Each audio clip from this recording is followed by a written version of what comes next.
ജപമാലയുടെ അപ്പസ്തോലൻ എന്ന അപരനാമത്തിൽ അറിയപ്പെടുന്ന ഇറ്റാലിയൻ സ്വദേശി വാഴ്ത്തപ്പെട്ട ബർത്തലോ ലോങ്കോയുടെയും പാവങ്ങളുടെ ഡോക്ടറായി അറിയപ്പെടുന്ന വെനസ്വേലയിലെ വാഴ്ത്തപ്പെട്ട ജോസ് ഗ്രിഗോറിയ ഹെർണാണ്ടസിൻ്റെയും വിശുദ്ധ പദവി പ്രഖ്യാപനത്തിന് അംഗീകാരം നൽകി ഫ്രാൻസിസ് മാർപ്പാപ്പ.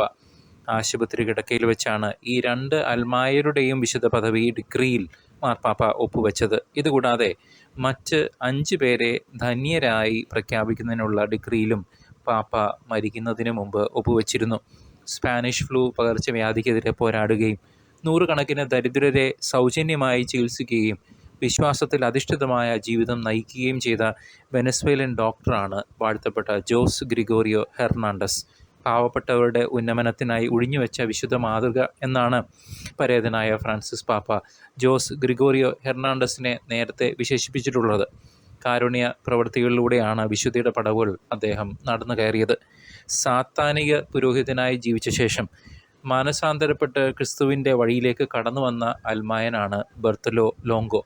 ജപമാലയെക്കുറിച്ച് പുസ്തകങ്ങൾ, നൊവേന പ്രാർത്ഥനകൾ, ജപമാല കൂട്ടായ്മകൾ എന്നുവേണ്ട പോംപെ മാതാവിൻ്റെ ബസിലിക്കയുടെ നിർമ്മാണത്തിന് പിന്നിൽ പോലും ബർത്തലോ ലോങ്കോ ആണ്.